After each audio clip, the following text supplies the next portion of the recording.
Ladies and gentlemen, I'm very glad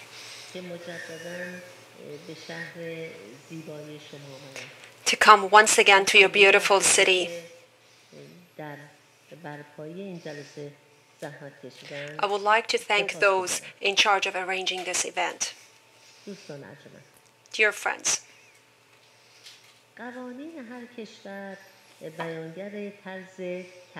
the laws of every country affect the mentality of the corresponding government. That is to say, governments speak to people via legislation and thus express their mentality and ideology. For example, in a socialist society, naturally, the laws must constrain individuals' private ownership. And in a capitalist regime,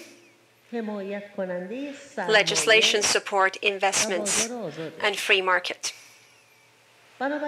Therefore, the best criteria and scale for assessing the ideology of a government is its legislation. Thus, I would like to take a brief look on human rights laws and legislations in Iran. I'd like to start by saying that the government of Iran is signatory to the international covenants of civil and political rights and the international covenants of economic and social rights, and has to abide accordingly. Therefore, based on the obligations stated in the mentioned covenants, I will review Iran legislation. The most important point in human rights is the removal of any discrimination against sex, religion, nationality, and ethnicity, and etc. Unfortunately, Iran legislation does not guarantee individuals' equality.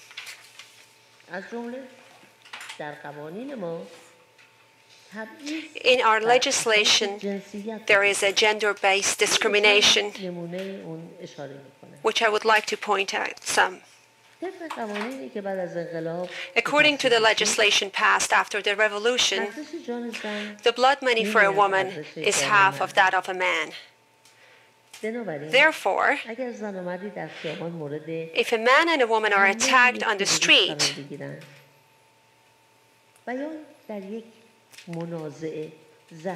or get injured in a fight and are equally injured, by law, the man is entitled to 2 times the compensation amount received by the woman. Furthermore, by law, the testimony of 2 women is equal to the testimony of 1 man. A man is permitted to have 4 wives.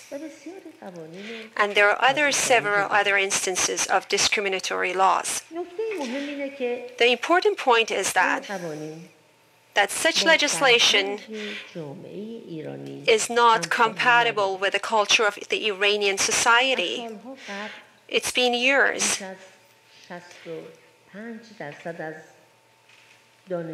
It's been years that more than 65% of Iranian university students are females. Women have proved that they're capable of being sensitive governments, political, economic, and cultural professions. However, unfortunately, the male-dominant culture of the ruling party has contributed to such legislation. For example, Scholar Fazlali, representative of Vali Faqih in Khaja Nasser University, stated exactly as he stated.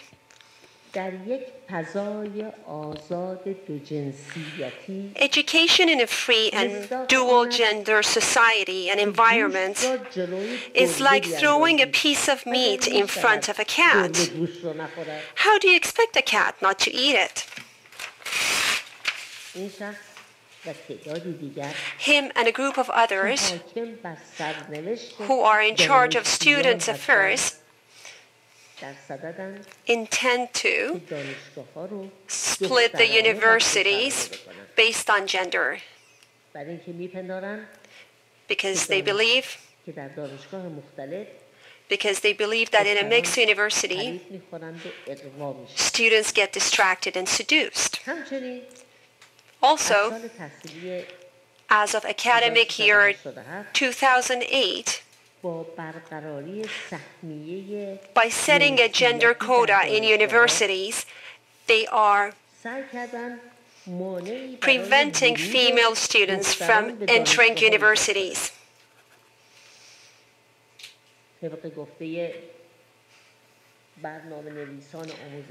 According to education programmers, it is stated that as of next year, school books and materials are to be split at high school level. Apparently, accordingly, female students will learn physics or chemistry for girls, and male students will learn physics and chemistry for boys. In Iran, in the legislation, there is discrimination based on religion.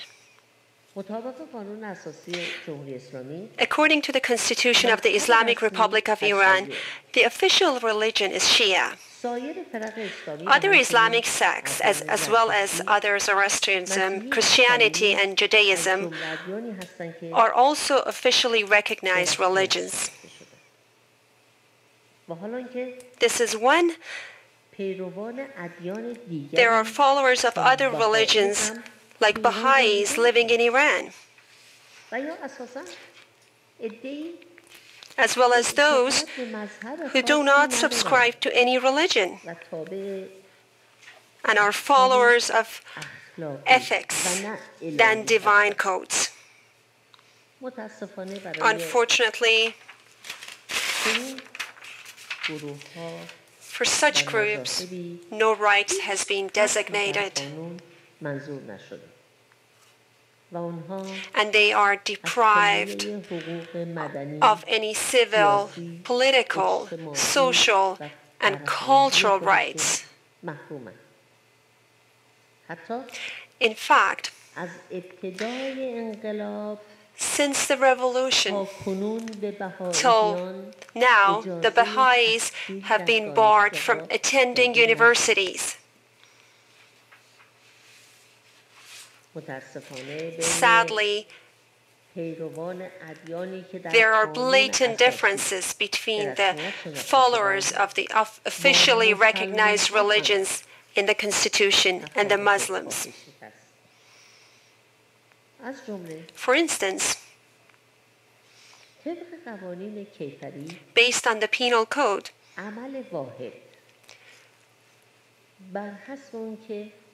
the punishment for the same offense varies depending on whether the perpetrator is Muslim or non-Muslim. By law,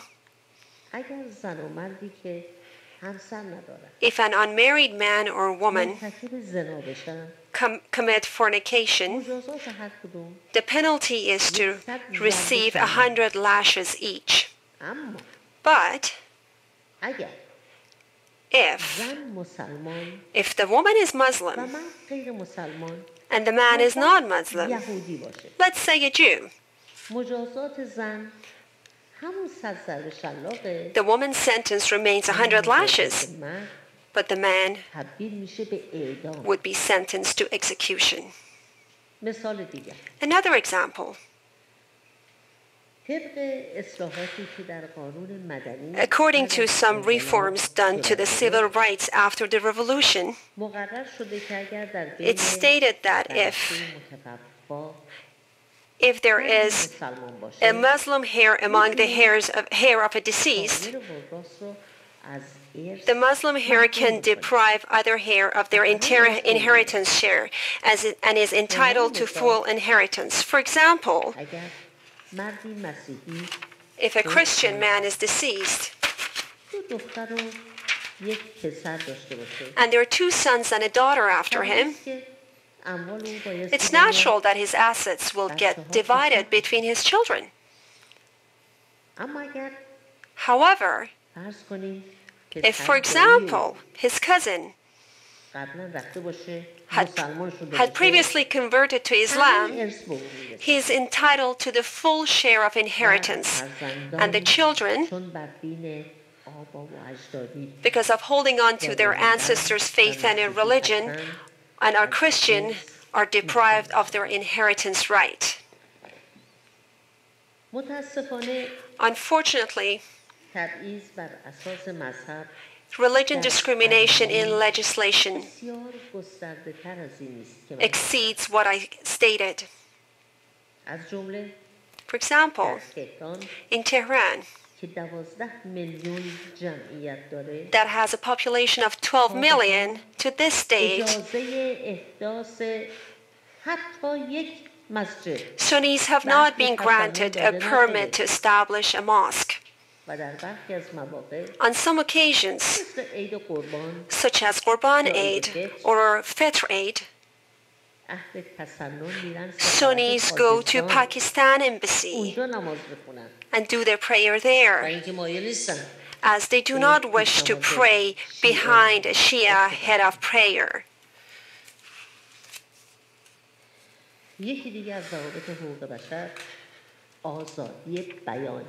Freedom of speech is another condition of human rights. In Iran, to publish a book, one is required to get a permit from the Ministry of Culture and Islamic Guidance.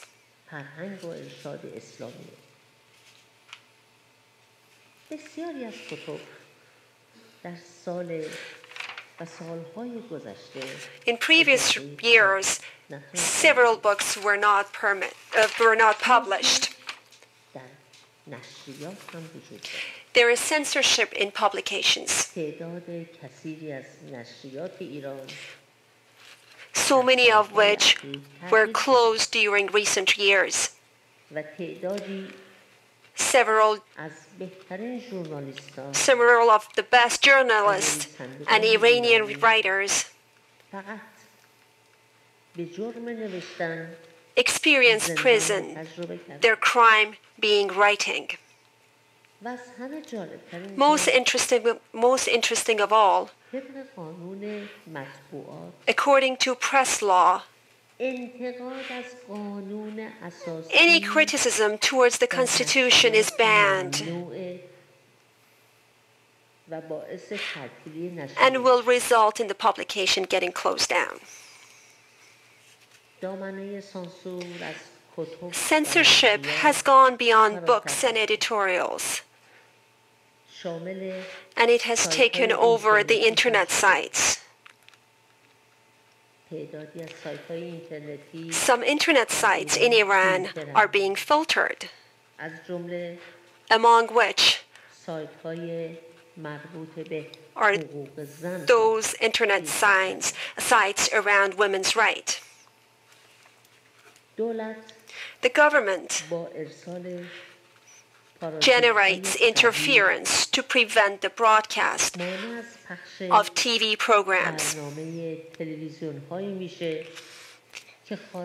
TV programs that are broadcasted from foreign countries in Farsi, such as BBC and Voice of America.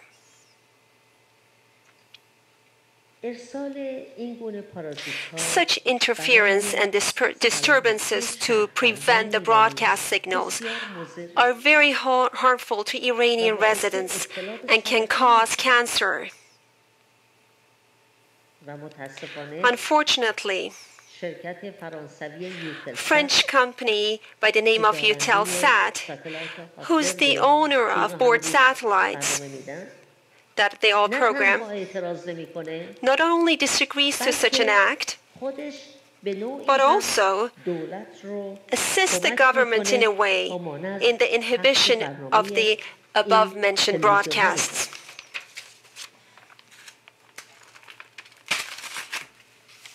The extent of censorship has surpassed freedom of speech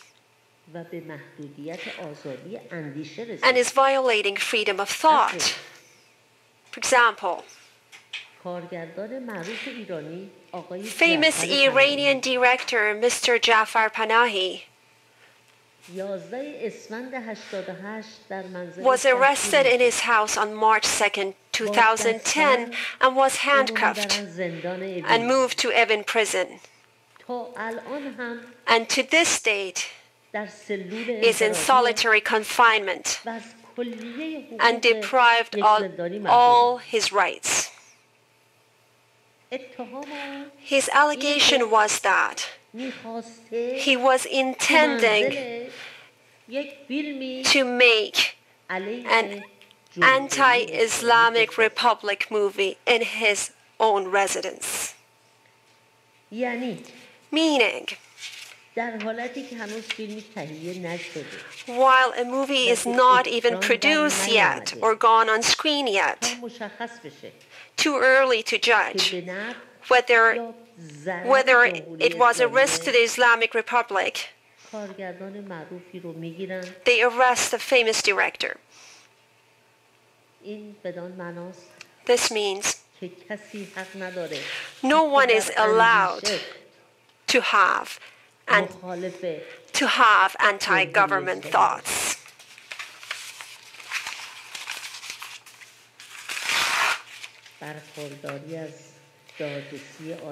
Fair trial and access to a lawyer since the beginning of detainment has been emphasized by human rights. However, in accordance with Iran legislation, the interrogator can keep the accused in prison to the end of the interrogation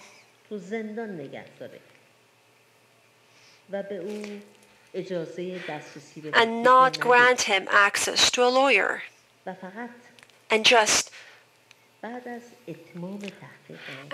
grant permission to access a lawyer once the research and discovery is complete and the file is submitted to the court.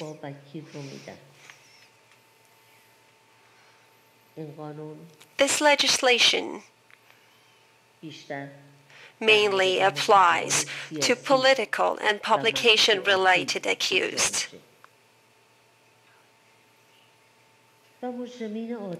And regular accused usually have a better condition, as they have the access right to a lawyer from initial stage of detainment.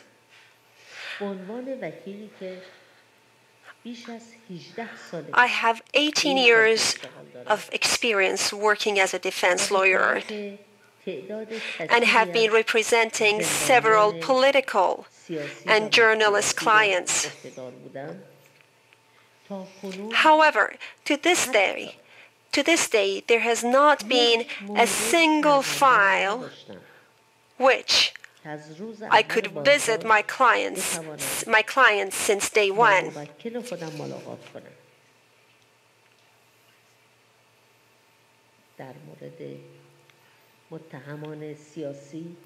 In cases of political and journalist accused, sometimes the discovery phase might take up to 1 year, while the accused has to stay in prison with no access to a lawyer.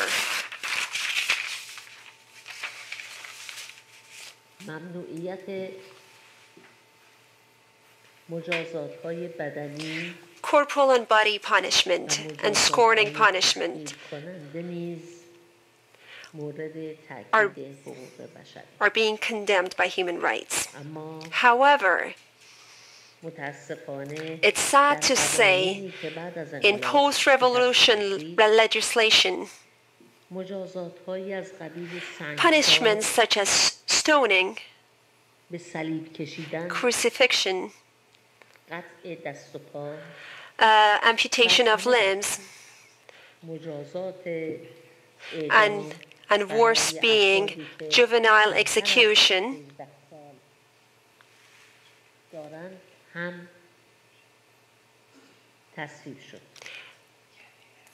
after the revolution, such legislations are being approved. According to a report by International Amnesty in 2009, Iran has the highest rate of juvenile execution in the world. The violation of human rights in Iran does not merely apply to individual and political issues.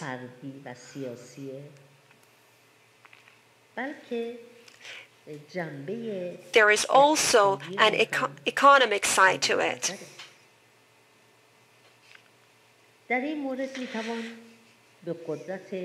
There is the ongoing growth of the Islamic Revolutionary Guard Corps, Sepah, in economic matters.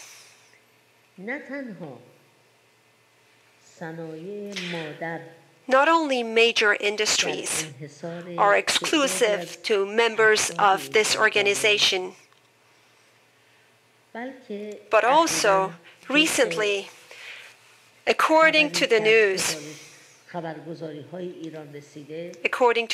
received, they are to take $1 billion of the currency contingency fund for the purpose of some oil and gas explorations.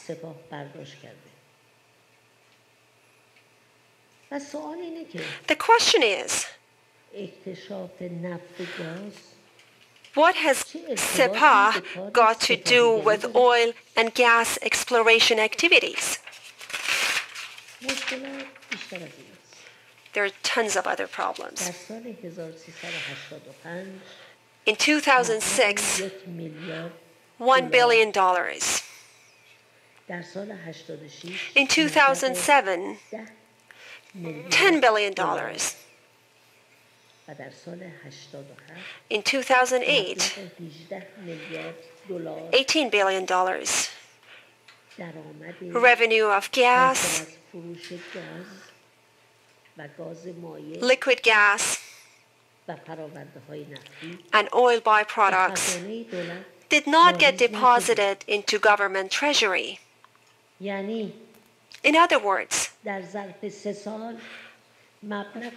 it's not clear how this $29 billion,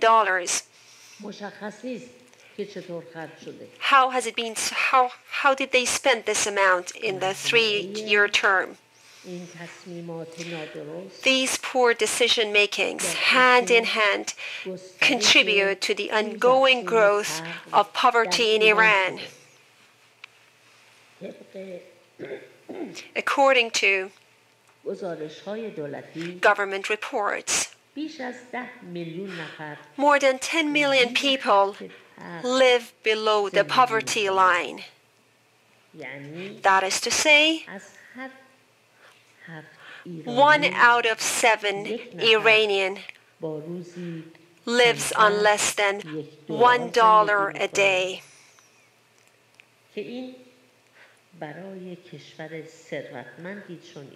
Which this is a disaster for a wealthy country like Iran.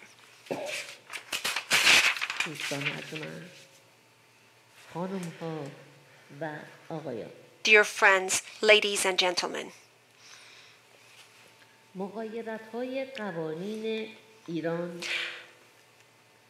I mainly address the areas where the legislation in Iran contradicts the human rights. And there is way more contradictions and violations. Due to time restriction, I would like to briefly explain about the performance of the government.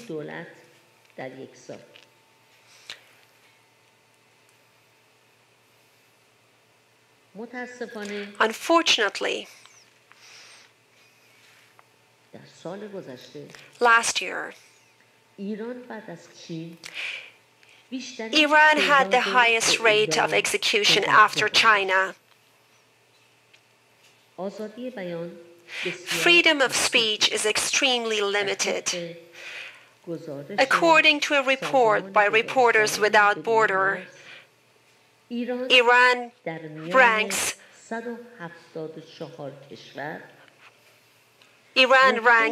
171 out of 174 of countries in terms of freedom of speech. Meaning there are only 3 other countries, meaning Turkmenistan, Northern Korea, and Eritrea, are worse than Iran. In December 2009, UN General Assembly denounced and condemned Iran human rights violations and has asked the Iranian government to focus on the situation of human rights and to cooperate with human rights reporters. However, before, the government of Islamic Republic of Iran has been frequently warned for the violation of human rights. And unfortunately, they always neglected the issue. The declaration issued in 2009 has been the 25th one during the 31-year life of the Islamic Republic of Iran.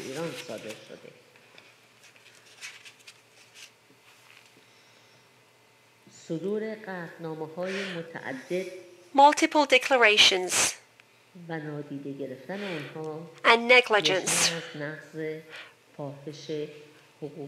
reflect extreme human rights violation in Iran. I can't mention all the cases due to time factor.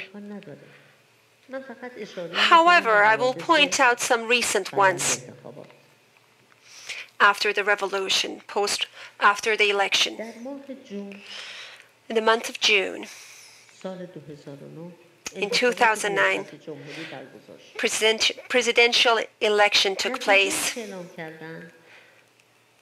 The result triggered the complaint of many people of Iran and 2 of the candidates. People? 40 hours later, in order to show their complaint, 1 million people demonstrated very peacefully and came to the street.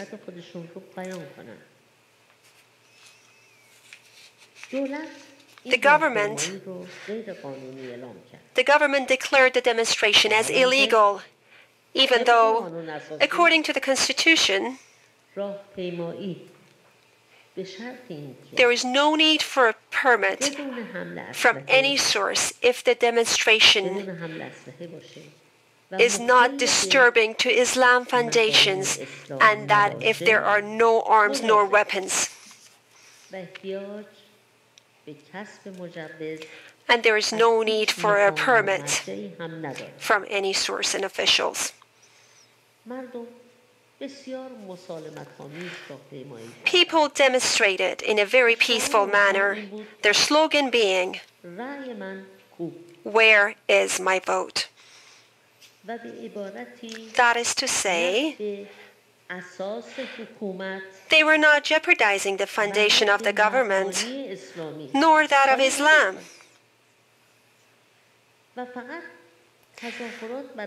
The demonstration was a protest to the result of the election.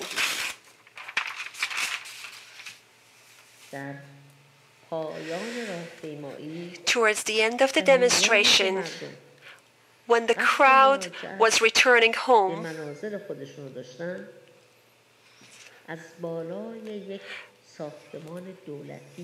Basij started shooting at people from the top of a government building.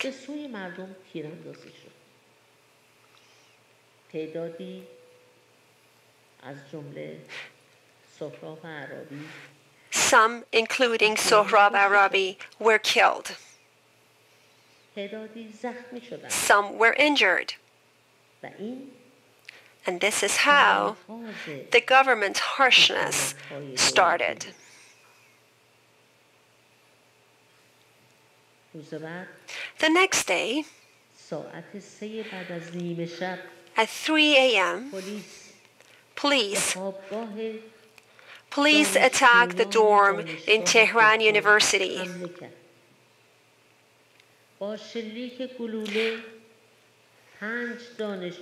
and shot 5 students to death, two of which were female students. Some were injured.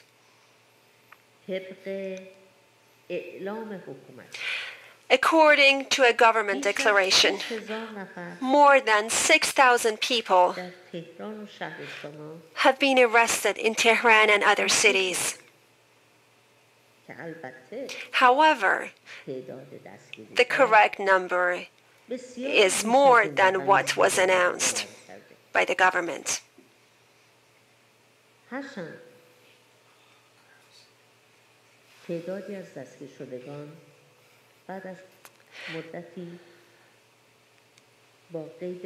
Some of the people who were arrested were later released on bail. Sadly, however, some did not make it through the tortures in prison, including the late Ruhul Amini.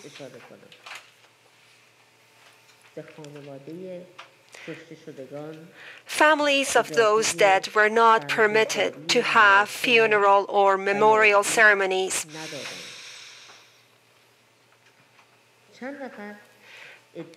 Some stated that they were sexually abused in prison.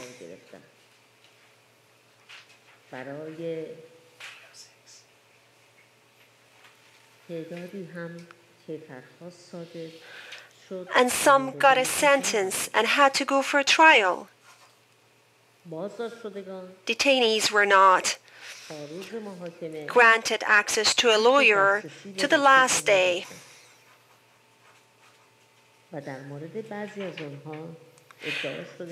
And it's claimed that some were forced to take a court-appointed lawyer.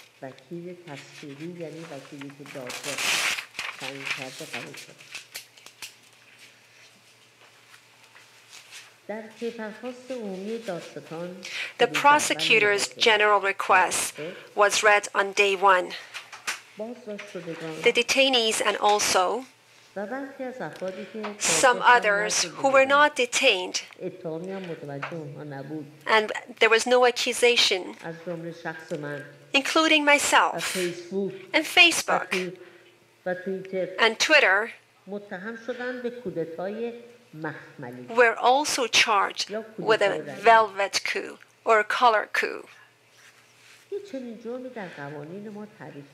Such an allegation has not been defined in the penal law, so that I would be able to explain to you, to say what a velvet coup means. What does the prosecutor mean by such an allegation? Therefore, by referring to the talks of the government officials,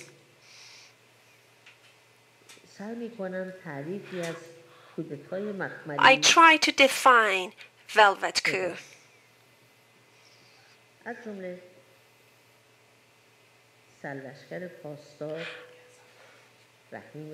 Rahim Safavi, Major General, Chief Commander of Sepah, and Senior Advisor to Supreme Leader, Commander-in-Chief of the Armed Forces,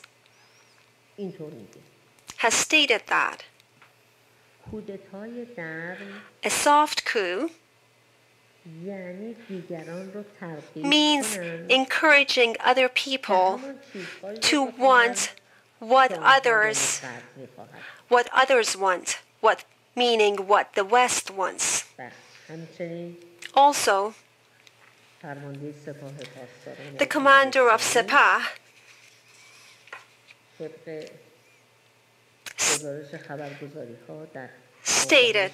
stated during a report on September 6, 2009,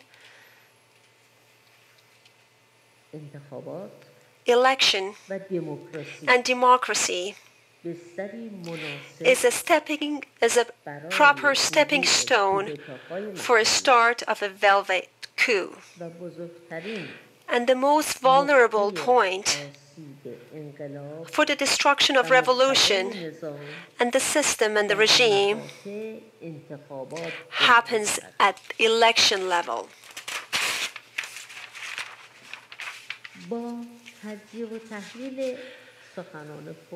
Having said so, we figured that if people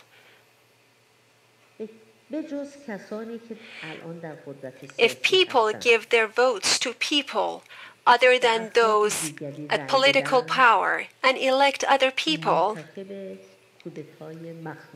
they're charged with contribution to a velvet coup. Major General Muhammad Ali Jafari stated in a report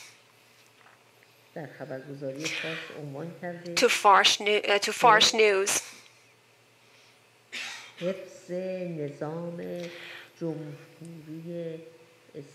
preserving Islamic Republic establishment is more important than performing the prayers, the namaz.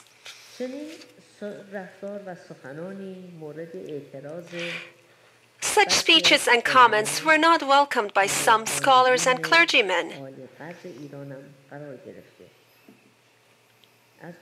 including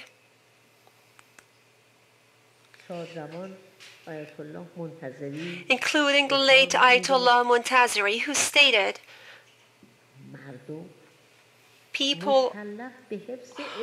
People are to preserve Islam, not the regime.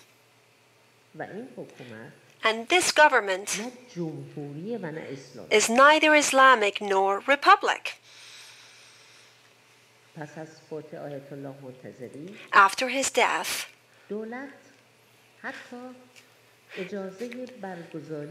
the government banned a religious funeral service based on religious routines and traditions.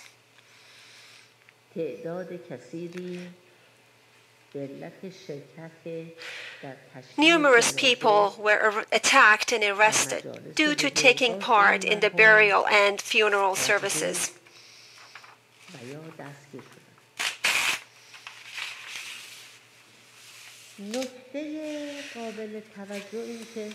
Interestingly, each time the Islamic Republic of Iran gets questioned for the violation of human rights,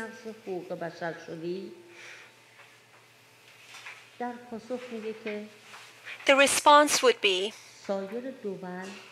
other nations should not interfere in Iran's internal affairs. This is while what happens in Iran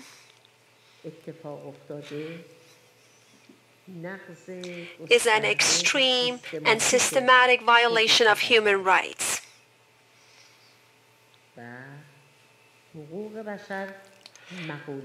Human rights is an international concept that goes beyond borders. Thus,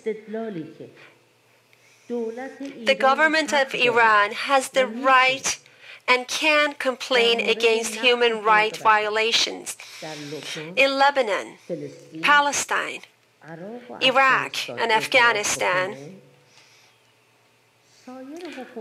Other governments and people also have the right to complain against the violation of human rights in Iran.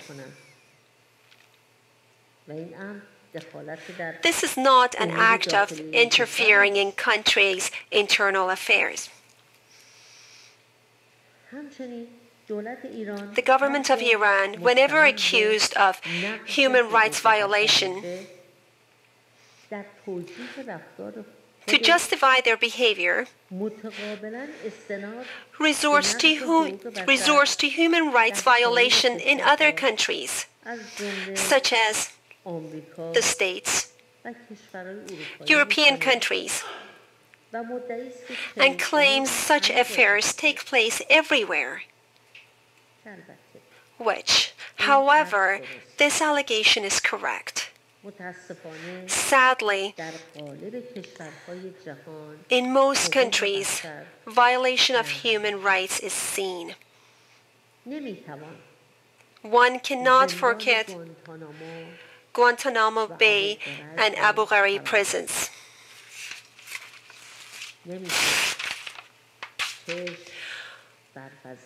One cannot turn a blind eye to discriminatory status of women in countries such as Saudi Arabia. One cannot forget the painful massacre of killing the Muslims in China. We should not forget about the sad situation of Muslims in Gaza. However,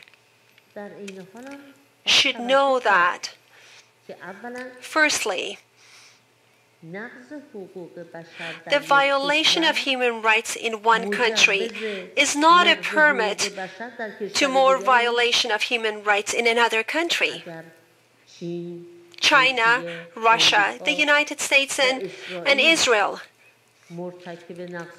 commit human rights violation. But this does not mean that Iran can continue the violation. All nations should put an end to the violation of human rights.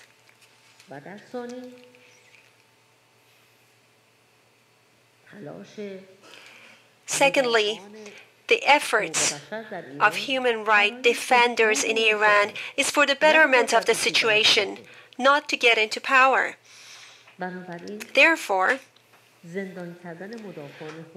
putting human rights defenders in prison, such as Mohammad Sadiq Kabudwand, Emadeddin Baqi, Abdul Fattah Soltani, Mohammad Ali Dadkha, or journalists whose attempt is to make the human rights situation better, such as Ahmad Amoui and Kayvan Samimi, and a lot more, and accusing them of a velvet coup is not fair and just at all. The government of Iran has another excuse to escape from the human rights responsibilities. They claim that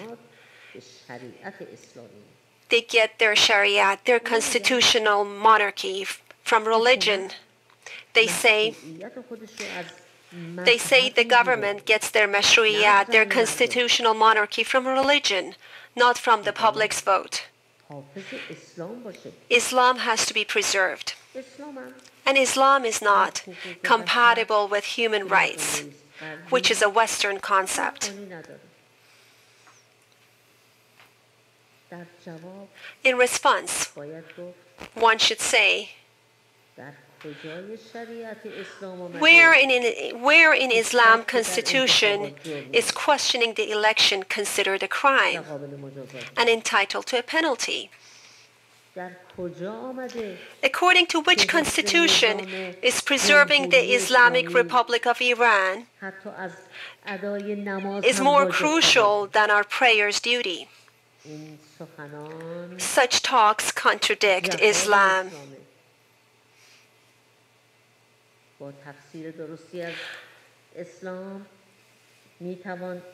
We can respect human rights and democracy through a correct interpretation of Islam.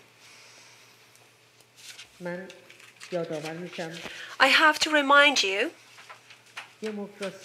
that democracy does not happen overnight.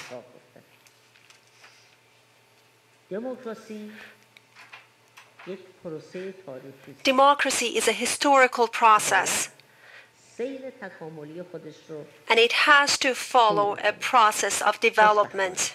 The good news is that this process has started in Iran, and the peaceful demonstration of people is ongoing and will eventually force the government to hear the people's voice.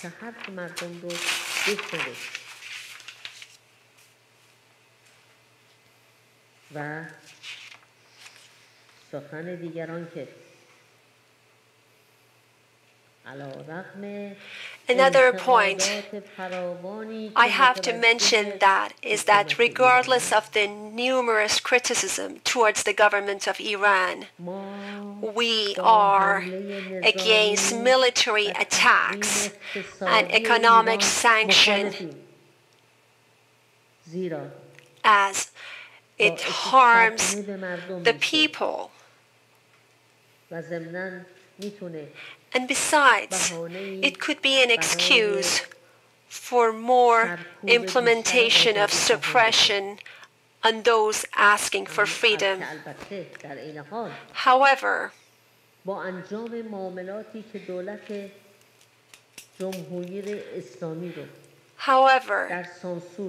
through actions of censorship done by the Islamic Republic, we are against those supports. For example, Nokia Siemens Corporation sold the software to the Islamic Republic of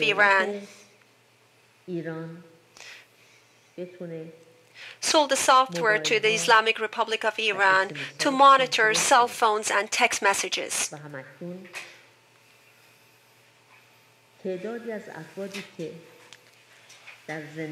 Some prisoners, such as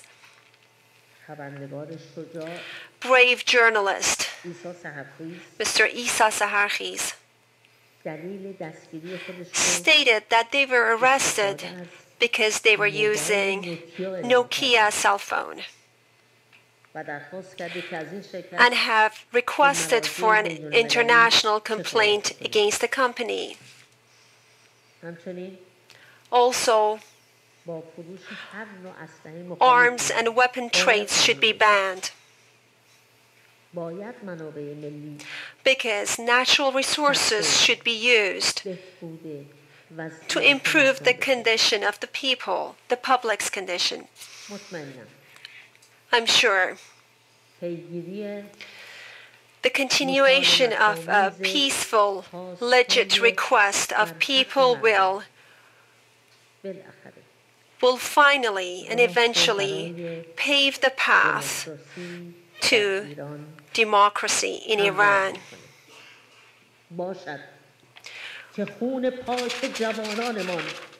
We hope that the pure blood of the young generation will bring forward freedom. Look forward to the day